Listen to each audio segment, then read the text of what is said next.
الله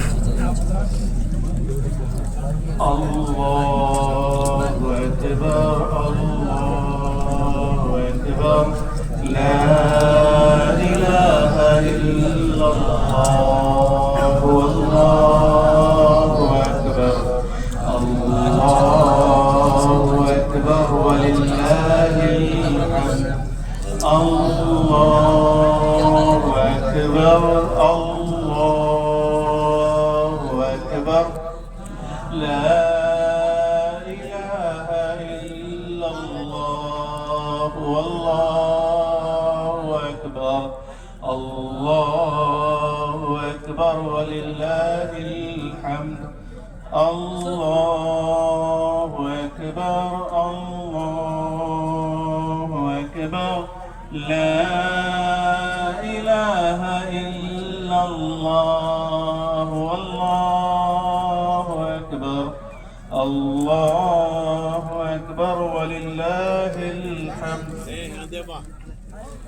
الله أكبر الله أكبر كلما صلى مصل وكبر والله أكبر كلما صام صائم وافطر الله أكبر كبيرا والحمد لله كثيرا وسبحان الله تعالى بكرة وأصيلا اللهم لك الحمد كله ولك الشكر كله وبيدك الخير كله وإليك يرجع الأمر كله علانيته وسره ولك الحمد بكل نعمة أنعمتها ولك الحمد بكل كربة كشفتها ولك الحمد بكل مصيبة رفعتها ولك الحمد بكل مال رزقته ولك الحمد بكل مرض شفيته ولك الحمد بكل ولد أصلحته ولك الحمد كثيرا كما تنعم كثيرا ولك الحمد طيبا مباركا فيه كما تحب ربنا وترضى اللهم لك الحمد على نعمك الكثيرة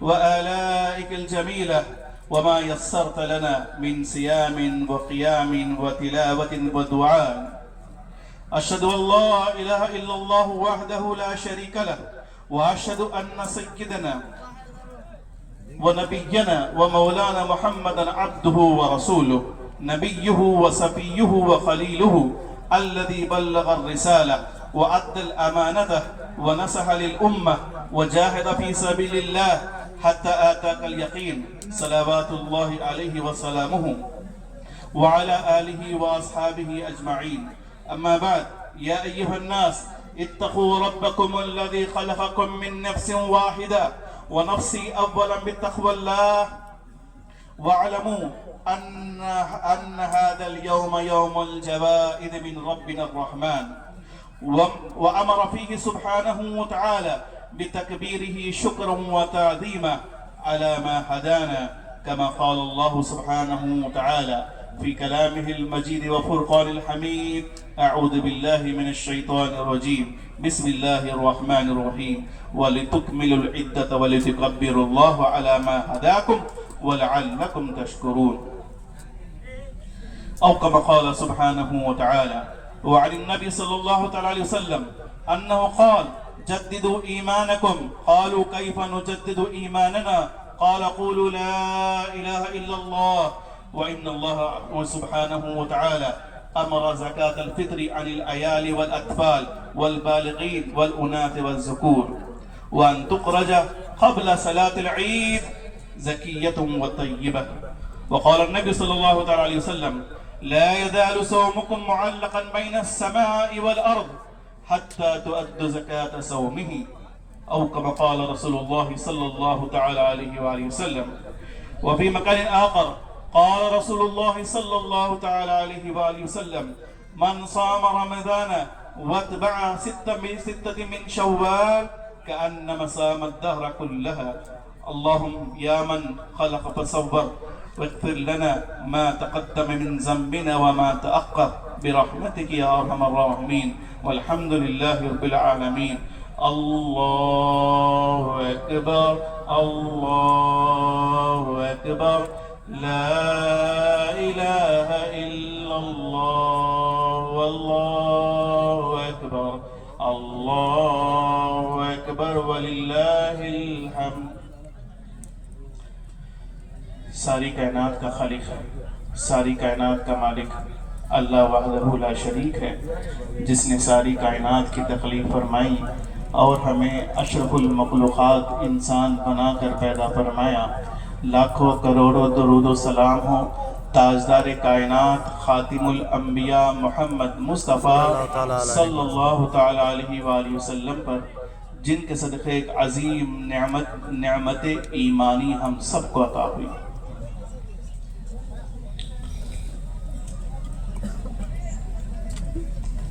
اللہ سبحانہ وتعالی نے ہمیں امت محمدیہ میں پیدا فرمایا، اور ہمارا بحیثیت امت محمدیہ ہمارا یہ فرض ہے کہ ہم انسانوں کے ساتھ خیر خواہی بھلائی کا معاملہ کریں، انسانوں کے ساتھ اچھا سلوک کا معاملہ کریں، خیر خواہی کا معاملہ کریں۔ یہ ہمارا فرض ہے بحیثیت امت محمدیہ۔ لیکن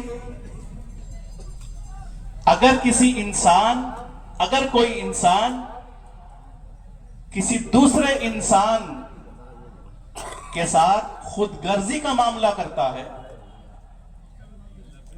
اس کی مجبوریوں کا فائدہ، ناجائز فائدہ اٹھاتا ہے، قرآن اور سنت مصطفیٰ کی روشنی میں یہ ہرگز ناجائز ہے کہ ایک انسان ہو کر کسی انسان کی مجبوری کا فائدہ اٹھانا، یہ اللہ اس کے رسول کو خوش کرنے والا عمل نہیں ہے، بلکہ ناراضگی کا عمل ہے۔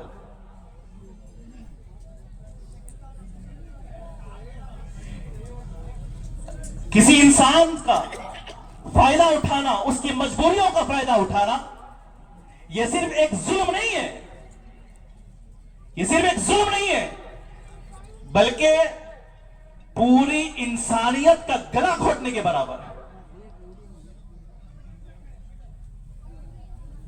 آئے ہمیں صحابہ کی سیرت سے کیا ملتا ہے، دیکھیں کیسی ان کی زندگیاں تھی۔ ابو ذر غفاری رضی اللہ تعالیٰ عنہ، جلیل القدر صحابی،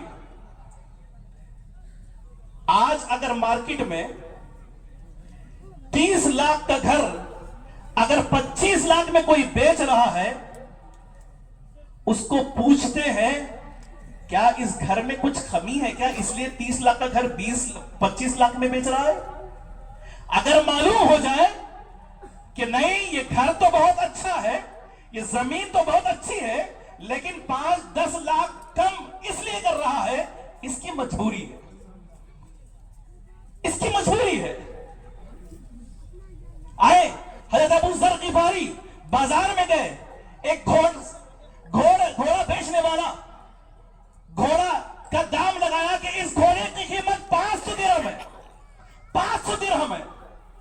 ابو ذر غفاری نے اس گھوڑے کو چیک کیا، اس کو تھوڑا گھمایا اور کہا، اے بیچنے والے، یہ بتا کہ تو اس گھوڑے کی قیمت 500 درہم کیوں لگایا، جبکہ اس گھوڑے کی مارکیٹ کی ویلیو 800 درہم ہے، 300 درہم تم نے کم کیوں کیا؟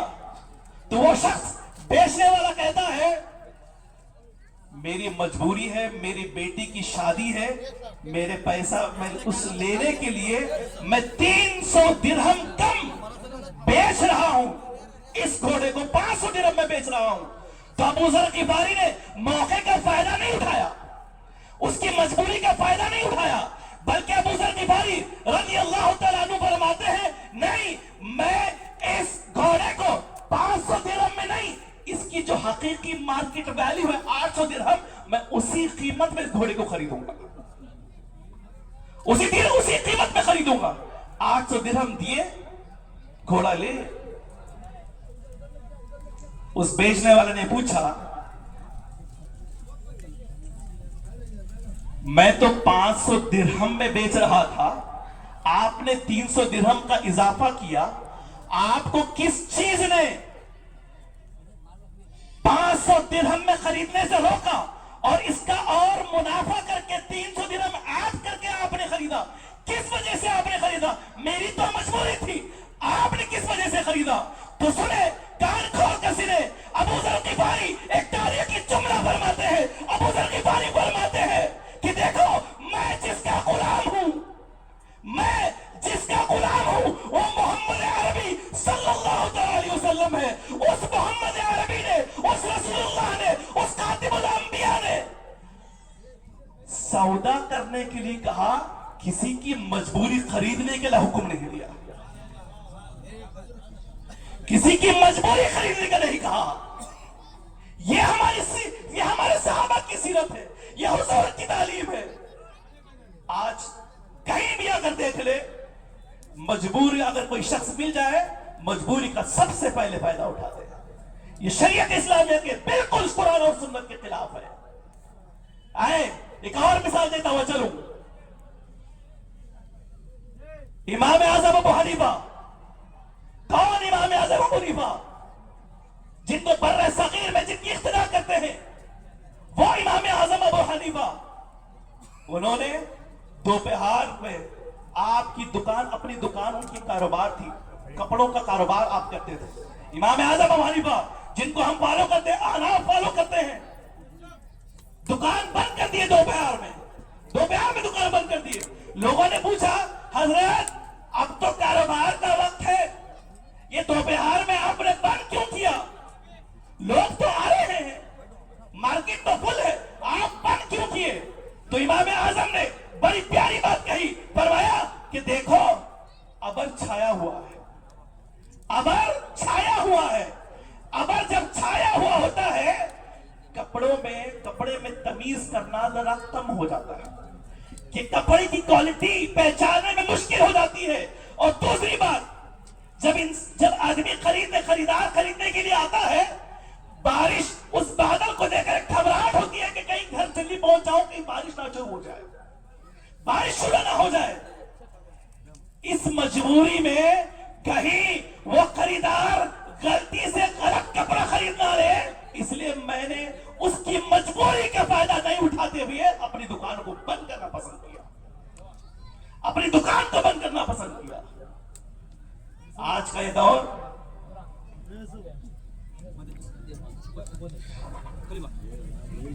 اب جو بات ہونے والی ہے، کسی کو ٹارگٹ کے لیے نہیں، جو فریضہ تھا وہ فریضہ ادا کرنے کے لیے ہے. بس کل قیامت میں سب کو اس کے سامنے حاضر ہونا. آج وہ زمانہ ہے، لوگ ایک انسان دوسرے انسانی کی مجبوریوں کے ساتھ ساتھ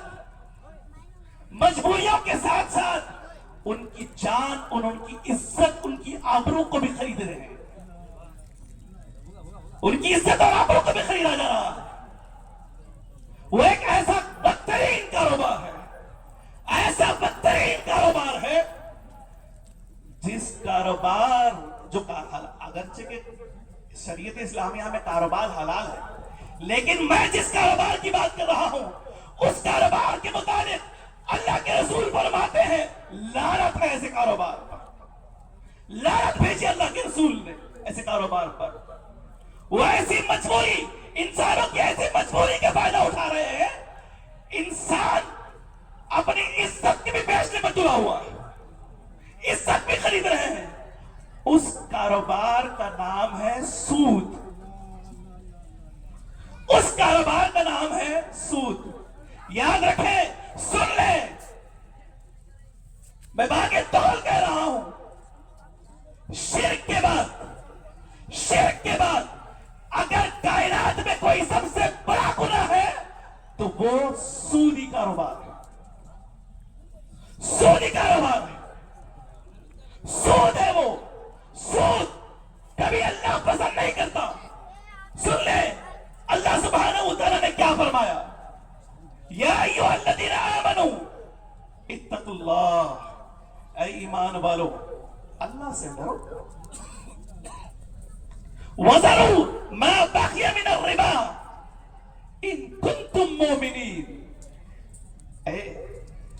ایمان والوں اللہ سے ڈرو, جو سود ہے اس کو چھوڑ دو.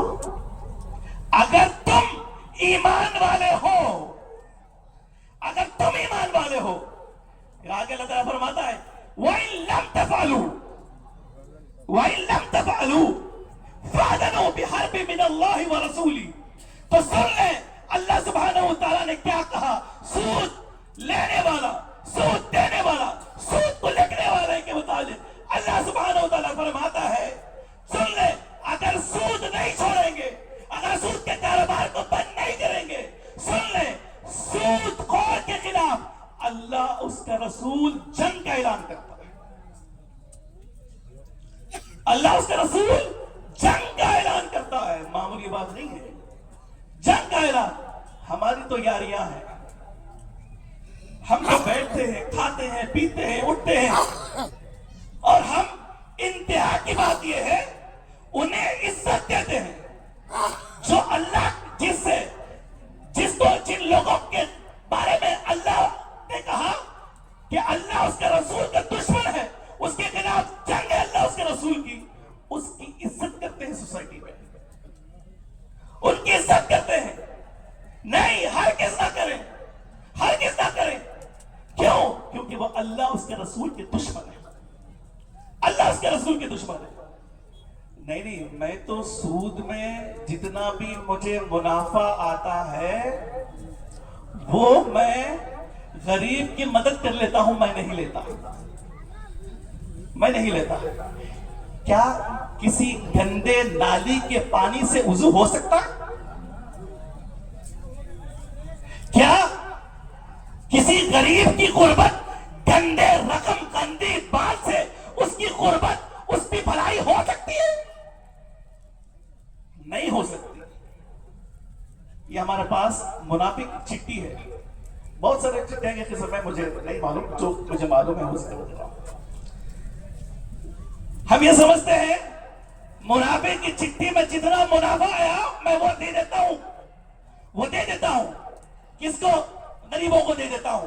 سن لیں, اگر کسی نے حرام مال کو ثواب کی نیت سے دے گا کہ اللہ مجھے ثواب دے گا, شریعت کا حکم ہے وہ مسلمان نہیں رہے گا, وہ مسلمان نہیں رہے گا. پھر کیا کرتے ہیں؟ اللہ مجھے معاف کرے کہہ کر حرام مال. پہلی بات تو لینا ہی نہیں چاہیے. اور ایک بات, جو منافع آ رہا ہے آپ کو, جو منافع آ رہا ہے ہم یہ سمجھتے ہیں کہ وہ ہمارے لیے حرام ہے. نہیں, جتنا آپ مل لیے آپ کا سارا مال حرام ہو گیا. آپ تمیز نہیں کر سکتے, تمیز نہیں کر سکتے. آئے میں اسی امام اعظم کی ایک اور بات آپ کو سنا دوں. امام اعظم ابو حنیفہ, ایسی کڑکتی دھوپ تھی, ایسی کڑکتی دھوپ تھی, قبرستان گئے ہوئے تھے, وہاں پر ابھی جنازے کے لیے تیاری کچھ وقت تھا. سارے ان کے ساتھیوں نے ایک گھر کے پاس سایہ تھا, وہاں سایہ لینے کے رک گئے, سایہ کے لیے رک گئے. اور سارے ان کے مریدین اور معتقدین شاگرد میں امام اعظم بوڑھے تھے, اس وقت بڑھاپے کا زمانہ تھا. کہا امام صاحب سائے میں آ جائیں, سائے میں آ جائیں, کیوں دھوپ میں ٹہر رہے ہیں؟ امام اعظم نے کہا کہ نہیں. بار بار اصرار کرنے لگے لوگ, ان کے شاگردین اصرار کرنے لگے آئے سائے میں آ جائیں. امام اعظم کہتے ہیں کہ نہیں, رک جائیں, میں سائے میں اس لیے نہیں آ رہا ہوں, یہ جو گھر ہے جس کا سایہ ہے یہ گھر والا مجھ سے قرض لیا ہوا ہے, یہ گھر والا مجھ سے قرض لیا ہوا ہے. اگر میں اس کے سائے میں کھڑا ہو جاؤں تو کہیں وہ سود میں شامل نہ ہو جائے, اسی لیے میں اس کے سائے سے بھی بچ رہا ہوں,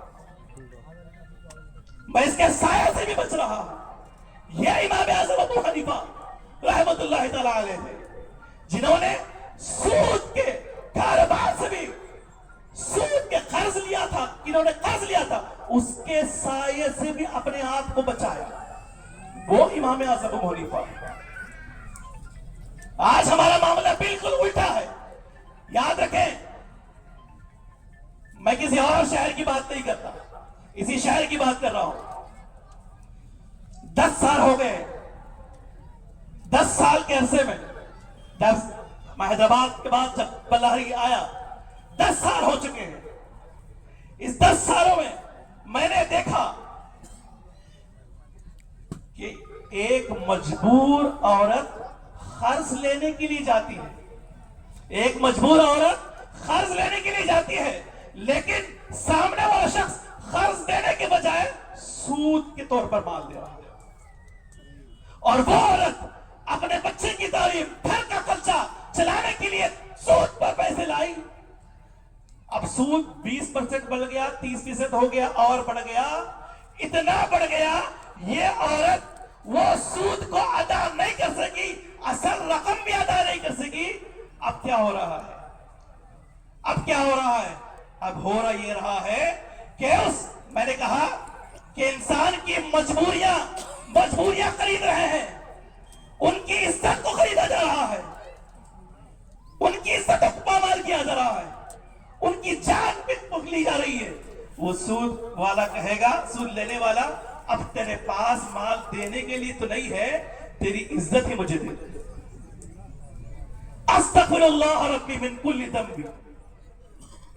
یہ وہ عورت مجبوراً اپنی عزت بھی بیچ رہی ہے،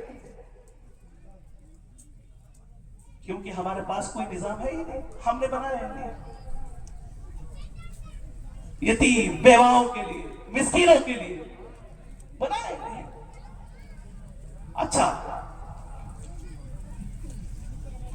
1 روپیہ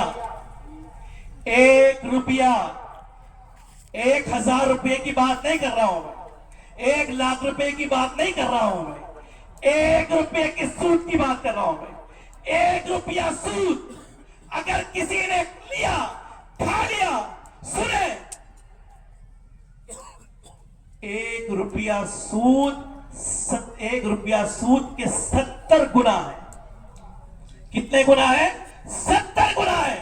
سب سے بڑا گناہ کی بات نہیں کروں گا میں آج، سب سے بڑے گناہ کی بات نہیں کروں گا۔ 1 روپیہ کی سود 70 گنا، سب سے بڑے گناہ کی بات نہیں کر رہا ہوں، سب سے چھوٹے گناہ پر آ جاؤں۔ سب سے جو چھوٹا گناہ ہے 1 روپیہ سود کا، وہ 36 مرتبہ زنا کرنے سے زیادہ سخت ترین گناہ۔ 1 روپیہ سود، اللہ کے رسول صلی اللہ علیہ وسلم فرماتے ہیں 1 روپیہ سود زنا کرنے کے برابر۔ ایک اور روایت، بڑی پیاری حدیث پاک یاد رکھ لیں، اللہ کے رسول صلی اللہ علیہ وسلم فرماتے ہیں اگر کسی قوم میں 2 چیزیں عام ہو جائے، اگر کسی قوم میں 2 چیزیں عام ہو جائے، اب بس اللہ کے عذاب کا انتظار کرنا ہے، بس اللہ کے عذاب کے مستحق ہو گئے وہ لوگ جس قوم میں 2 چیزیں عام ہو جائیں۔ حضور فرماتے ہیں وہ 2 چیزیں کون سی ہیں؟ ایک سود، دوسرا زنا۔ جس قوم میں 2 چیزیں عام ہو جائیں، اس قوم میں تباہی، اللہ کا عذاب شک ہوگا۔ اب یہ جو سود کی حرمت ہے، یہ اللہ سبحانہ و تعالی، اللہ کے رسول نے 1400 سال پہلے بیان فرما دیا، 1500 سال پہلے بیان فرما دیا، 1500 سال پہلے۔ آپ یقین نہیں کریں گے، آج بڑے بڑے کنٹریز بھی جس کو ہم بہت سپر پاورفل مانتے ہیں نا، یو ایس اے، یقین جانے آپ، وہاں پر اسٹوڈنٹ لون کرائسس موجود ہے، اسٹوڈنٹ لون کرائسس۔ آپ دا گارڈین اٹھا کے پیپر دیکھیں، آکسفام کی رپورٹ آپ دیکھ لیں، 1992 میں ایک یوکے کی ایک پالیسی بنی، انٹرسٹ کی پالیسی۔ انہوں نے باضابطہ یہ کہا ہے جتنی بھی غربت ہو رہی ہے، جہاں بھی غربت پہ اور غربت ہو رہی ہے، وہ صرف اور صرف سود کی وجہ سے ہو رہی ہے۔ میں نے ایک اور بات کہا، میں نے کہا انسان کی مجبوریوں کا فائدہ نہیں اٹھانا چاہیے، اور یہ سود ایسا کاروبار ہے جان لیوا ہے، عزت بھی جا رہی ہے، جان بھی جا رہی ہے۔ آپ کو ایک تاریخ کا حوالہ دے دوں، ہندوستان میں 2001 سے 2015 تک تقریباً 3 لاکھ لوگ اسی سود کی وجہ سے خودکشی کریں گے، جس کو اللہ کے رسول نے 1500 سال پہلے بیان کر دیا۔ آج سب لوگ یہ مانتے ہیں کہ یہ سود جو کاروبار ہے، یہ سب سے زیادہ انسانوں کی مجبوری کا فائدہ اٹھانے، انسان کی مجبوری کا فائدہ کبھی نہ اٹھائے۔ یاد رکھیں، جو انسان کسی انسان کی مجبوری کا فائدہ اٹھاتا ہے، یاد رکھ لے، اس سود سے اللہ اور اس کا رسول اعلان جنگ کرتا ہے، اعلان جنگ کرتا ہے۔ کبھی کسی انسان کا فائدہ مت اٹھائیے، ناجائز طریقے سے اس کی ضرورتوں کا استحصال مت کرے، کیونکہ یہ اللہ اس کے رسول کی نافرمانی ہے۔ یہ صرف ایک جملہ نہیں ہے، انسانوں کی مجبوری کا فائدہ نہ اٹھائے، یہ ایک جملہ نہیں ہے، یہ ایک جہاد ہے۔ یہ انسانیت کو انسانیت بنائے رکھنے کے لیے یہ بہت ضروری ہے۔ اگر آپ ایسا نہیں کریں گے، انسانوں کا فائدہ اٹھاتے رہیں گے، ان کی مجبوریوں کا فائدہ اٹھاتے رہیں گے، یاد رکھیں اللہ کے عذاب سے کوئی نہیں بچا سکتا، اللہ کے عذاب سے کوئی نہیں بچا سکتا۔ تو بس بات اتنی ہے، اپنی بات کو ختم کرنے پر آیا ہوں کہ ایک انسان کو یہ شیوا نہیں دیتا امت محمدیہ کہلائے، اپنے آپ کو امت محمدیہ کہلائے، اپنے آپ کو مسلمان کہلائے، اپنے آپ کو مسلمان کہلائے، اپنے آپ کو مومن کہلائے، اس کے باوجود انسانوں کی مجبوری کا فائدہ اٹھا رہا ہے، اس کو کبھی مسلمان نہیں کہہ سکتے، وہ کبھی مومن نہیں ہو سکتا۔ مومن تو کون ہو سکتا ہے؟ آئے حضور کی بارگاہ میں پوچھے، یا رسول اللہ مومن کون ہے؟ مومن وہ ہے جس کے ہاتھ اور پیر، جس کے زبان سے، جس کے ہاتھ سے سارے انسان سلامت رہے، سارے انسان سلامت رہے، وہ مسلمان ہے۔ تو کسی کی مجبوریوں کا فائدہ نہ اٹھائے۔ اللہ تعالیٰ سے دعا ہے کہ اللہ سبحانہ و تعالیٰ ہمیں سچا مومن، پکا مومن بنائے۔ اور ایک آخری بات، اگر کسی نے فطرہ ادا نہیں کیا ہے تو یاد رکھیں صدقہ فطر ادا کرنا ہر مسلمان پر ضروری ہے، اس لیے کہ اللہ کے رسول صلی اللہ علیہ وسلم فرماتے ہیں تمہارے روزے زمین اور آسمان پہ معلق رہیں گے، لٹکے بھی رہیں گے جب تک تم صدقہ فطر ادا نہیں کرو گے۔ صدقہ فطر عید کی نماز سے پہلے ادا کرنا تھا، کوئی بات نہیں، اگر کسی نے ادا نہیں کیا تو فوراً صدقہ فطر ادا کرے۔ صدقہ فطر 2 کلو 45 گرام، 2 کلو 45 گرام۔ اللہ تعالیٰ سے دعا ہے کہ اللہ تعالیٰ ہمارے روزوں کی عبادتوں کو قبول فرمائے۔ وآخر دعوانا الحمدللہ رب العالمین۔ بارک اللہ لنا ولکم فی القرآن العظیم ونفعنا بالآیات والذکر الحکیم، انہ هو الغفور الرحیم۔